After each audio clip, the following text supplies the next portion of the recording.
No one can keep a secret forever. For some people, having their true selves exposed is something they just can't handle. Bonnie and Jim Hood were successful and living their version of the California dream. They were the kind of poster children for Southern California affluence. But people who have it all have everything to lose. And the secrets in their lives would wind up costing them everything. There was a whole nother level of danger involved in the fact that she had stumbled onto this. It was a house of cards. And when he had it all built, the winds came and blew it down. Soon, every dirty little secret will be revealed.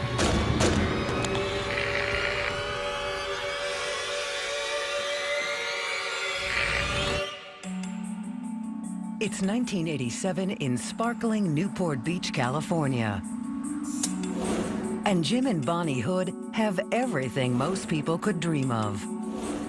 Jim is a successful real estate developer in Los Angeles, while Bonnie is a local realtor.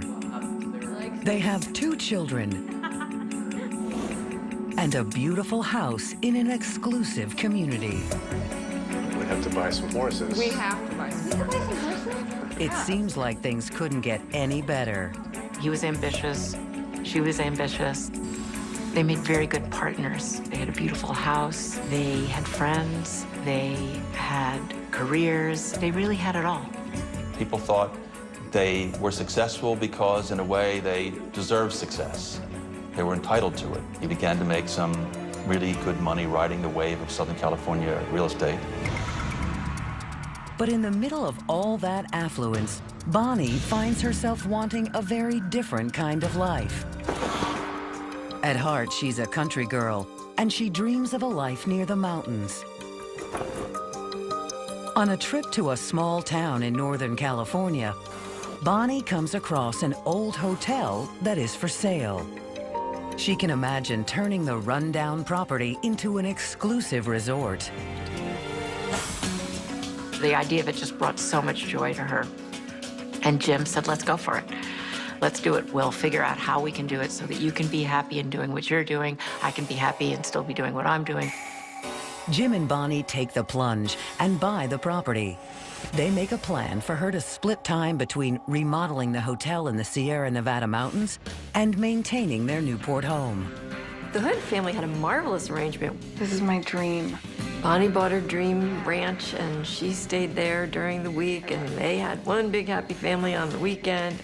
Bonnie was constant present in her kids' lives and her husband's lives, either in person or through technology. How did you do on that test? 94, so better than last time. Phones, fax, etc. It was non-traditional, but it was painted by many people as an innovative way to fulfill the needs of all the family members. You guys are going to come up and see me next week. We're going to get a couple of days together, okay? It's an unconventional arrangement, but everyone marvels at how happy the Hoods are. And Bonnie loves the challenge of rehabilitating the rundown camp into a resort. I think she loved more than anything to take on projects. And Camp Nelson was going to be that project. She sets out to transform the old hotel into a spa that will attract a high-end clientele to this small mountain town. But as an outsider, Bonnie has no idea what she's getting into. Bonnie just rubbed everybody the wrong way, and they rubbed her the wrong way, and it turned into a disaster. It was just a disaster. Look, I own that land. Your property line does not extend that far. Soon, Bonnie is clashing with the local loggers who want to cut down stretches of beautiful old-growth forest to keep their businesses growing. She was locking horns, so to speak, with the locals over the logging of lumber there in the community. She just did not want to see trees cut down, and yet that's the livelihood for a lot of folks here in Tulare County.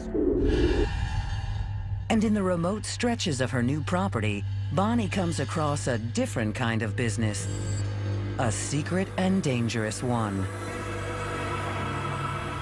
She stumbled on a clearing where there was a massive marijuana field. Obviously, somebody or somebodies were growing a lot of pot up in her area, and she was also very anti-drug. But despite conflicts with the locals, Bonnie has fallen in love with the old hotel and the Sierra Nevada mountains. And no matter what the obstacles may be, she's devoted to transforming her property into the top-level resort she knows it can become. It's a massive project, and Bonnie hires a caretaker named Rudy Manuel to help with all the work. He really took great pride in his ability to do a very good job. And then gradually, he worked his way into becoming more and more indispensable to her in all ways of running the lodge. In just 3 years, Bonnie, with her husband James's considerable support, is close to pulling off her grand vision of creating an exclusive resort. Then, on August 19th, 1990, a horrific act of violence breaks apart the Hood's world. Police receive a 911 call. The lodge's caretaker, Rudy Manuel, has been badly wounded. He's barely alive. And lying next to him in bed is the hotel's owner, Bonnie Hood. And she has been shot dead. I remember we were walked into the residence. We made our way back to the bedroom, and Bonnie Hood was in kind of a nightgown, negligee, a lot of blood on the bed. There was jewelry that was quite valuable that was left on the dresser, and there was no other obviously missing items.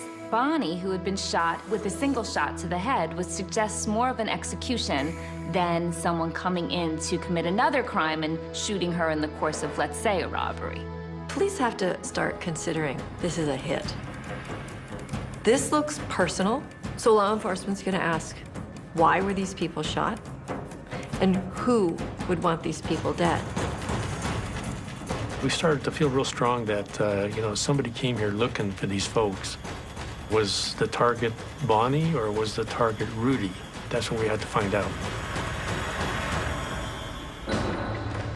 People in the area around Camp Nelson are shocked when they hear about the violent attack. This area, it's just speckled with these little cabins. Nobody ever locks their doors. Nobody would ever think that their life could be in danger. And when these shots rang out, it was just a stunning turn of events, and people were terrified.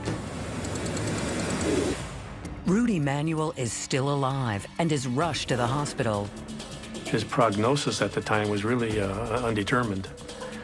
He was still alive. That was a good thing. We were optimistic about that. So because he was still alive, we left one of the detectives there at the hospital to stand by with him just in case we were able to get some information from him.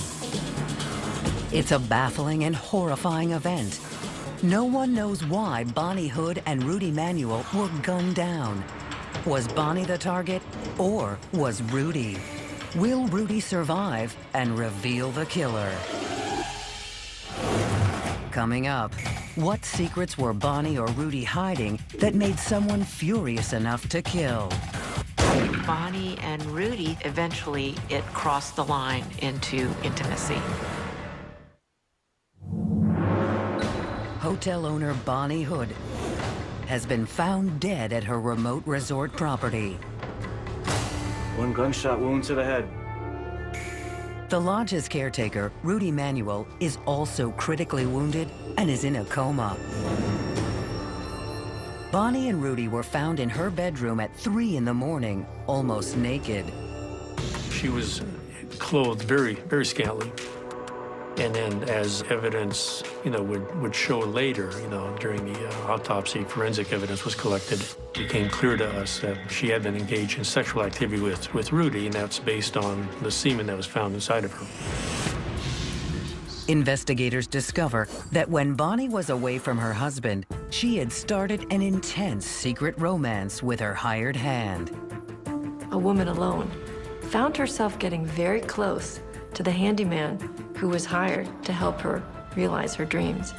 And he started to become very, very attractive and very tempting, and very different from the man that she had married. And that exotic difference lured Bonnie into a relationship that crossed the line from colleague and coworker to lover. Rudy Manuel was a polar opposite of James Hood. In any way you can imagine, he was the opposite. He worked with his hands. He was Native American. He dressed in a rustic way. He got into fistfights. And he was really a man of the land, a man of the earth. I think people assumed, probably before it was even reality, that Bonnie and Rudy were sleeping together. They were inseparable. I think over time they fell in love. Given this information about Bonnie's secret affair, detectives have a strong reason to consider her husband, James Hood, for the murder. Had the wealthy real estate developer somehow found out about his wife's infidelity and decided to take revenge? The first name that would come up, given the fact that she was found in bed with her lover, would have been the husband, James Hood. But when interviewed shortly after the crime, James Hood claims that he had no idea about the affair. And he offers up a solid alibi, stating that he was 250 miles away at the time of the shootings with his children in their Newport Beach home. James Hood also seems totally and utterly devastated by the loss when speaking to detectives. He was in love with his wife. James probably found out about his wife's affair by the circumstances of her death. And while I'm sure he was upset, he still was very vocal in insisting that her murderer be found. I want you to find who did this. There was Jim back in Newport Beach, no wife. There were his kids struggling with what had happened. It was tragic. And he was in complete shock. He was in complete shock and grief. James Hood was a devoted husband and father, according to everyone investigators talked to. The image that he portrays is one of a very successful businessman and very involved in the community and, you know, a good marriage, good wife, good kids. We could not find anybody to say anything negative about him. He had sounded really supportive about this new arrangement where Bonnie was following her dreams to run this camp. After a thorough investigation, police can find no witnesses and no physical evidence placing James Hood anywhere near the crime scene. They do not consider him a suspect in his wife's murder. With the husband eliminated, investigators now have a much harder road to the truth in Bonnie Hood's murder. If James didn't pull the trigger, who did? Detectives look for anyone else who might have a reason to harm Bonnie Hood. Interviews with townspeople reveal that Bonnie was not well liked by the locals. You have no right to be on my property. Bonnie was on a campaign to shut down both the lumber business and the illegal growing of marijuana in the area. And in both cases, millions of dollars were at stake. I'm not going to debate this with you anymore. If you want to go to court, let's go to court. She was confrontational, being anti-drugs and anti-tree cutting. I can't have drugs on my property. I can make your life difficult.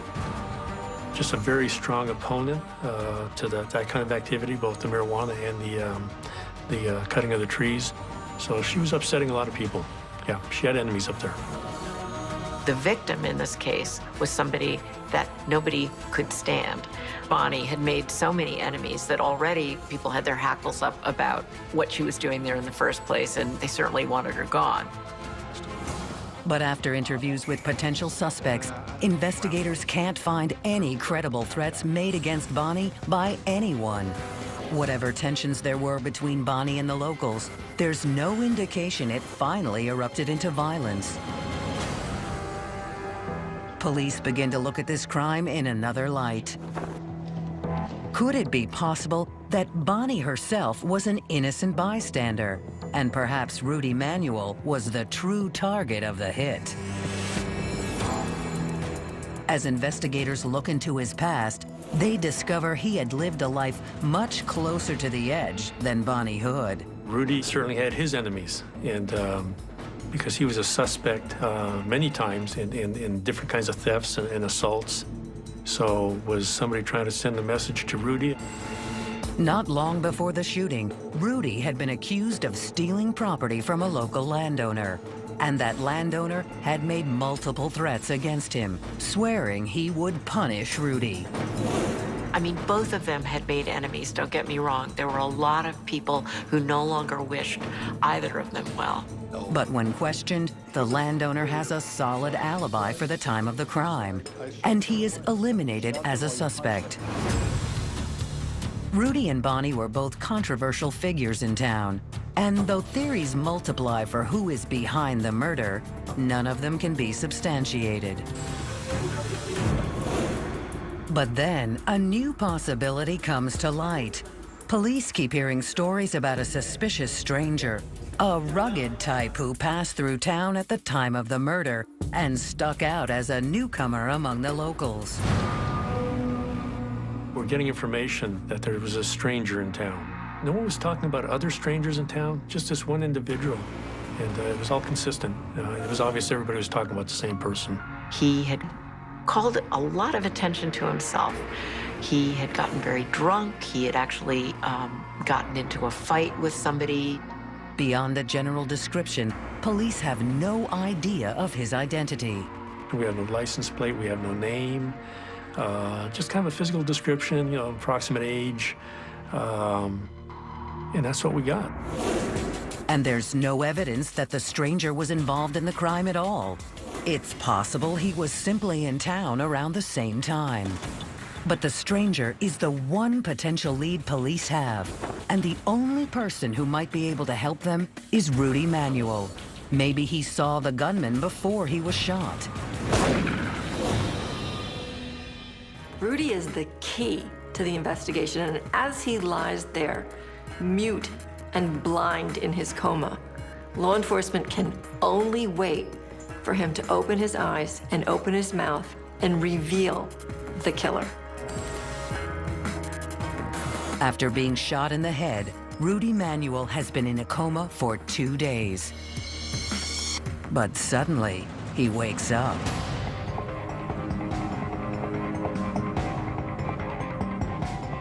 So now we have a witness, and he's awake and pretty coherent. And we're starting to get, you know, this information from Rudy as to what this intruder looked like, physical description, description of the weapon. You know, for us, it was a gold mine. Can you describe this man? I don't know. It all happened really fast. I never seen him before in my life. He was big, like a bodybuilder, and okay. I remember he had a beard and short hair. To detectives, it seems clear that the man he is describing is the same mysterious stranger seen by others around town. When Rudy described the intruder, it matched the description in people's memory of this fellow that had been up the weekend of Bonnie's murder. Police now have a strong suspect in the murder of Bonnie Hood. But he's a perfect stranger, a ghost. He came through town and then disappeared completely. Coming up, how do you find a man without a name?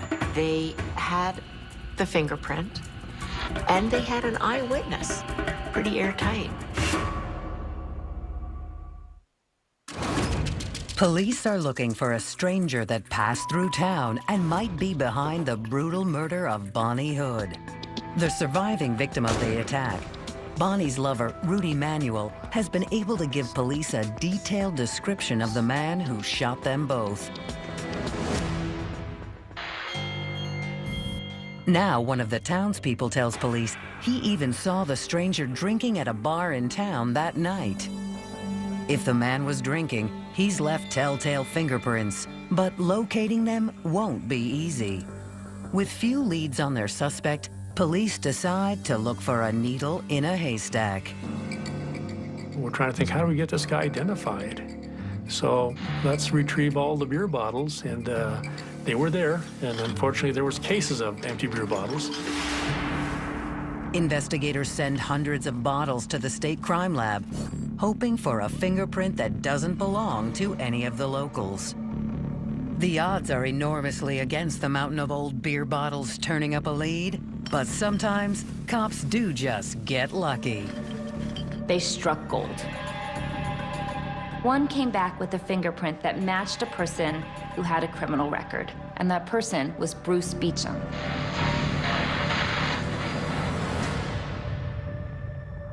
Bruce Beecham was trouble. He was an ex-con, probable drug dealer, owner of multiple firearms, a man known for fighting, a large and, in some people's view, menacing physical presence. A big guy. Police think they might have identified their stranger. They bring a photo lineup to Rudy Manuel in the hospital to make sure they have the right man. Is this the guy? And Rudy points Bruce Beecham out immediately, without hesitation. This is him. This is the man that shot us. They have their shooter. The biggest piece of evidence was Rudy Manuel, who survived the shooting, identified him. You know, obviously that's some strong evidence. You know, you got a guy who's been shot in the head, and he says, that's the guy that shot me. They had the fingerprint, and they had an eyewitness. There was a moment when Rudy picked Beecham out of a photo lineup and said, that's the guy. Pretty airtight. Police locate Bruce Beecham at his home, 4 hours south in Fontana, California, and bring him in for questioning. I'm a guy that went up there on his day off to hang out. Well, we hit him up about Camp Nelson and his presence there. You know, he didn't deny that, and it kind of surprised us a little bit because he could have denied that. I mean, how would he know that we were able to identify him? I turned around. Beecham admits that he was in town that night, but says it was on personal business. Bruce spun a fairy tale that he just happened to be at Camp Nelson that night in pursuit of a woman not his wife, that when he didn't locate the woman he was seeking, he just drove all the way home to Fontana. Now that beggars the imagination.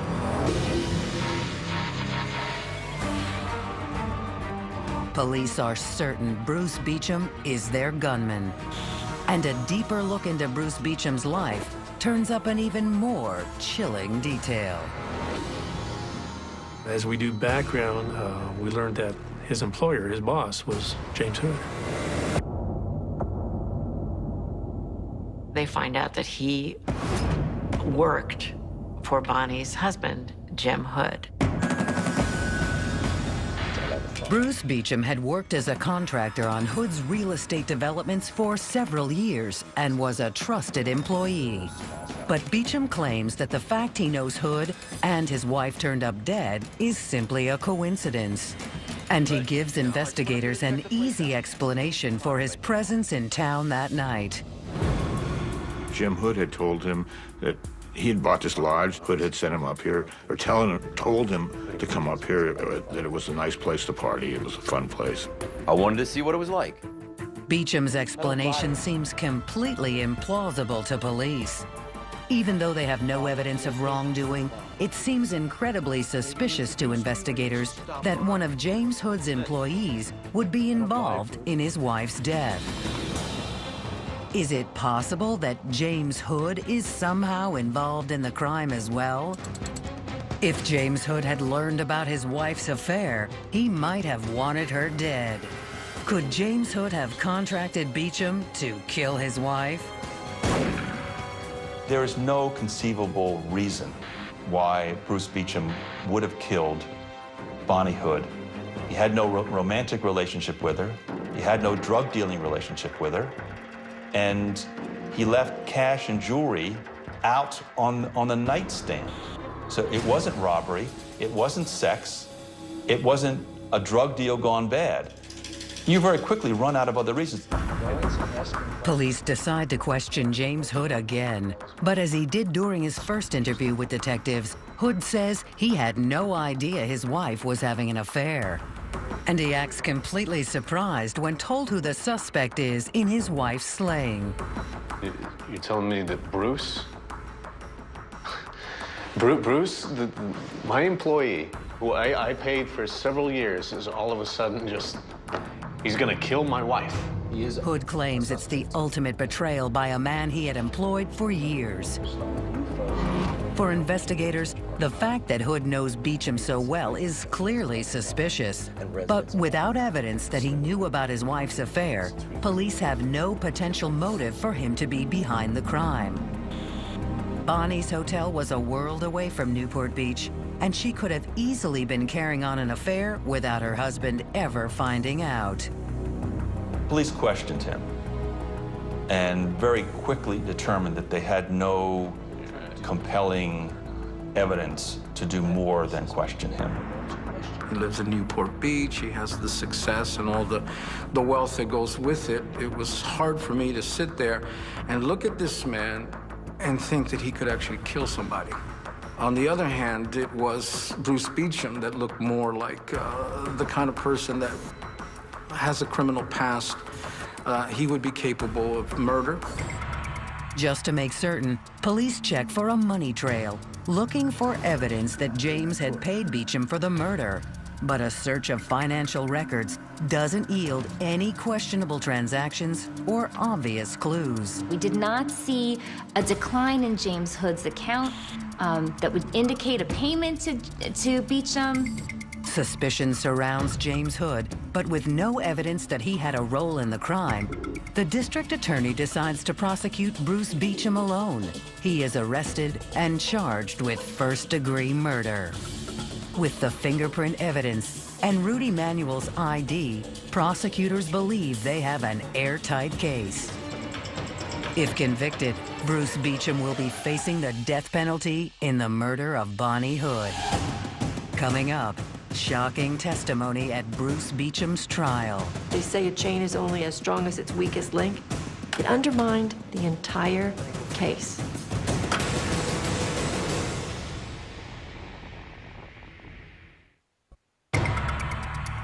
Even though there is no evidence that links James Hood to his wife's murder, the fact that one of his employees has been identified as the triggerman is enough to turn the affluent Newport Beach community against him.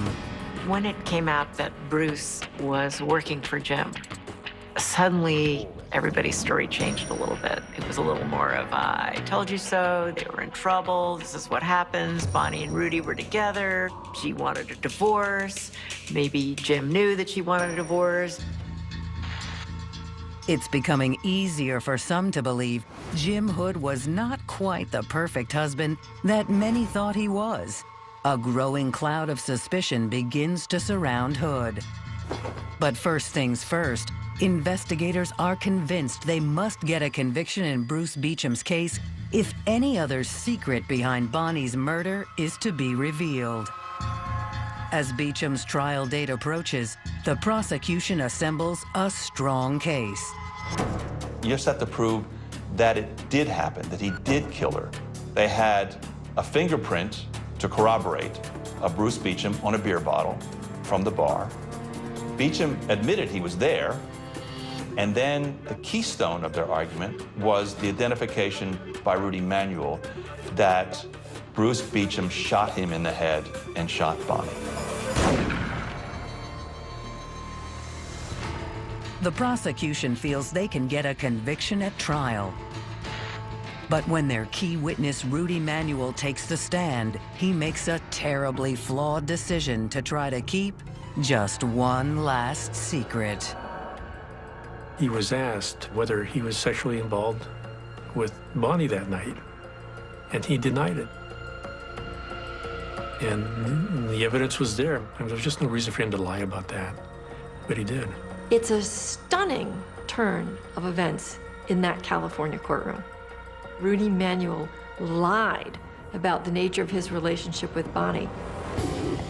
No one knows what made Rudy Manuel believe that he could cover up his affair with Bonnie Hood.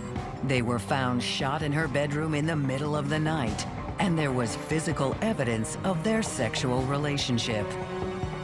He was in her cabin, 3 o'clock in the morning. She was naked, he was almost naked. And semen was found in her, fresh semen was found in Bonnie. And so simply by denying the fact that he was her lover, he called everything else into doubt. Prosecutors know that once a witness is seen as a liar, their entire testimony is thrown into question. Rudy's deception proves impossible to overcome. If that's the story that Rudy wants to tell, your case collapses. They say a chain is only as strong as its weakest link. It undermined the entire case. After Rudy Manuel discredits the prosecution's case, the jury finds Bruce Beecham not guilty.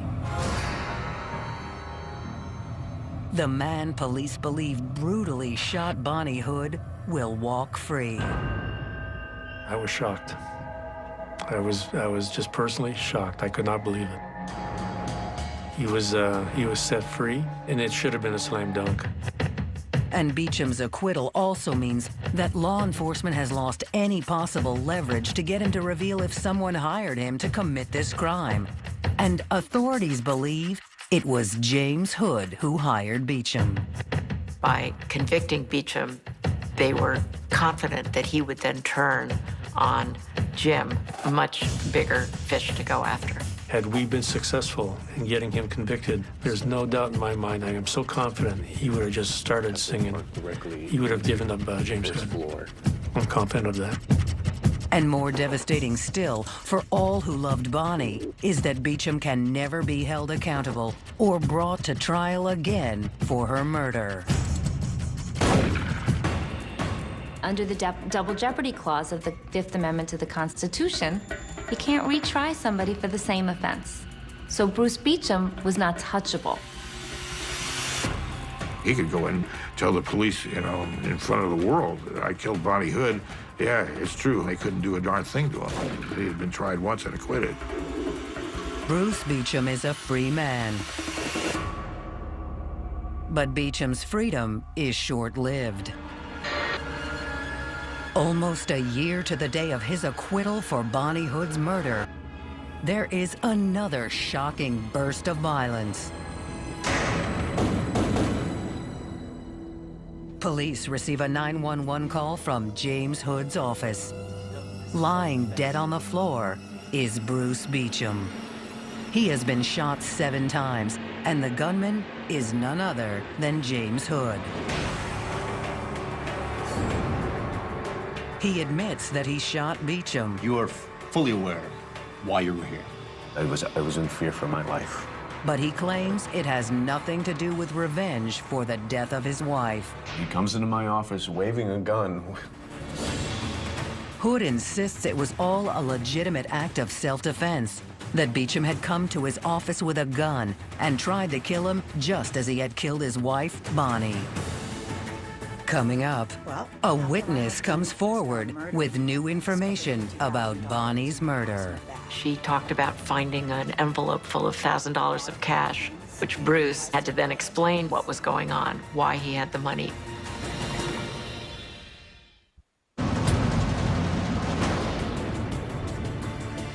In the eyes of many, the shooting of Bruce Beecham suggests that James Hood may be guilty of involvement in his wife's murder. Yet police still have no proof. There is no physical evidence tying him to the crime, and no trail of money to prove he paid Beecham for the hit. Now Hood is claiming that he killed Beecham only as an act of self-defense.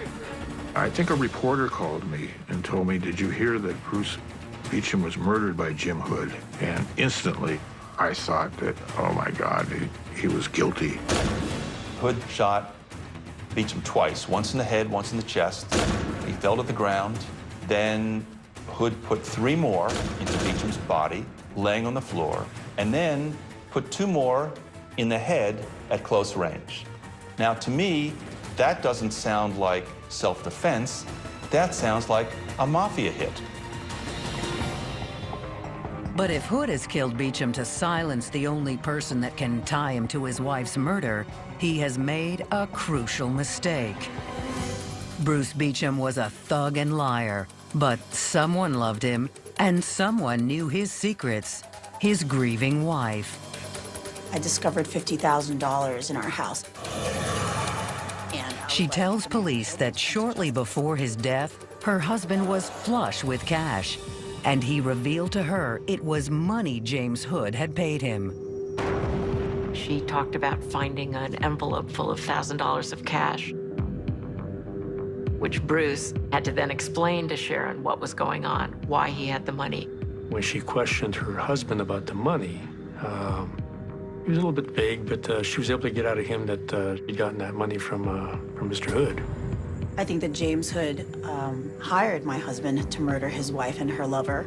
According to her side of the story, he had in fact been hired by Jim Hood to kill Bonnie for $50,000, that he was continuing to get payoffs from Jim after he had been acquitted.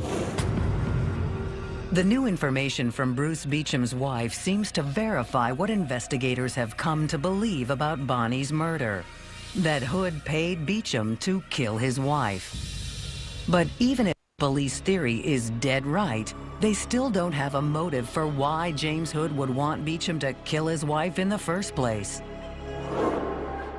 Was it really over Bonnie's affair with Rudy Manuel? Then, a new rumor circulating through the wealthy residents of Newport Beach gives police reason to believe that the motive may have had more to do with money than with love or sex. A few in the Newport Beach business community suggest that James Hood's real estate empire was nowhere near as solid as he was portraying it to be. And Bonnie's dream of creating the ultimate Sierra Nevada spa may have been pushing him into a financial crisis. It seemed possible that the renovations to the hotel were running drastically over budget, and James Hood didn't have enough money to finish the project. You have got to talk to me before you spend all of this money. Oh, God. Bonnie was initially thrilled that James bought this lodge for her as a gift, but Bonnie knows that James is a businessman, and the gift had to turn a profit. It couldn't just become a money pit that sucked the family finances dry. And as time went by, the lodge became just that. Please, to stop spending all the money, okay? We have to. In the early stages, she was pouring money into that place with no discernible return. There were rumors, later repeated by prosecutors, that his real estate empire was in trouble. I know you have the money. We don't. We don't. But I think the larger issue for James Hood was this would be a failure in a life unaccustomed to failure, as much as the disgrace of being cheated on by a wife. Authorities believe that the threat of financial ruin and the embarrassing revelation that he wasn't the man with the golden touch may have been enough to make James Hood hire Bruce Beecham to kill his wife. With Bonnie gone, he would collect nearly $1 million from a life insurance policy in her name, and all his financial concerns would vanish. I think Jim Hood was probably living a lie at the end there in order to keep that fact from being known. The fact that he was losing a lot of money and wanting to ensure his lifestyle, he had to keep it quiet. Some people will go as far as murder to keep those secrets hidden. Investigators believe that after Bonnie's death, James Hood was back on solid financial footing, but his problems didn't end like he thought. After being acquitted in the murder trial, Bruce Beecham suddenly had James Hood right where he wanted him. Bruce had checked with his lawyer and found out that he couldn't be convicted twice for the death of Bonnie Hood, so he had absolutely nothing to lose and a whole lot to gain. Listen to me, this has got to stop. I'm in the clear. You're the one who's got to walk the line now, and you're going to do it my way. Investigators believe that Beecham, understanding the freedom the double jeopardy rule gave him, began extorting money from James Hood. He would tell the world that he had killed Bonnie under James's direction if he didn't pay up. Better make it worth my while to lay low again. It was a nightmare scenario for James Hood. Don't you take care of me a little bit more? A little more? If James Hood had indeed paid for the hit, Bruce Beecham now had the ability to make him pay forever to keep a secret. You better take care of me, man. You better make my life... I'll take care of you. When faced with the extortion by Bruce, James Hood would have been left with very limited options. One of them would have been just to continue paying Bruce, or he could have disposed of the problem once and for all. Police theorized that Hood lured Beecham into his office, shot him, then planted another gun in the dead man's hand so he could claim self-defense. The endless payments Hood was on the hook for would finally stop. You can extort someone for as long as they're willing to pay you, but the second they stop being willing to do so, the gig is up. And so James Hood, while he may have been willing to give him some payments over a period of time, I'm not going to stand for this anymore. that probably was not a sustainable situation. And in pursuing it, he may well have signed his own death warrant. James Hood's first trial ends in a mistrial. But after being prosecuted again, Hood is convicted of murdering Bruce Beecham. The jury doesn't buy his story that he acted in self-defense. When it finally comes down to the final analysis, did the prosecution prove its case? And the answer was yes, they proved their case. This was not an act of self-defense. This was cold-blooded murder. James Hood was convicted in the death of Bruce Beecham. Although he's been publicly accused of ordering his wife's death, he's never been tried for involvement in her murder. And his children contend that their father had nothing to do with their mother's death. I saw his kids at his trial, and I know that the kids believe in their father's innocence, did not believe that he had anything to do with their mother's death. Bruce Beecham's death has made it impossible to know exactly what happened to Bonnie Hood. And perhaps his death will help one of James Hood's secrets stay hidden forever. We'll never get him, but it doesn't make any difference. He's probably in jail for the rest of his natural life. There are many ironies to this case. One of the ironies is if Bruce had indeed been convicted, he might still be alive today. But the fact that he was acquitted led to his death, and his death led to Jim's incarceration. Justice prevailed, and everybody was held accountable in the end. Bonnie Hood dreamed of creating a luxurious spa in the mountains, a place where she could be truly happy. Bonnie had a project that drove her passion, and so she left Orange County and her family to pursue that passion. But this wife and mother would be gunned down before her dreams could be realized. James Hood had every advantage laid out before him: a beautiful home, wife, and family. But secrets unraveled this life of wealth and privilege. When you look at all the facts, it all comes back to, money, power, and control. That's what this is all about. And James wanted all of that. He'd have had it all, but unfortunately it didn't pan out for him.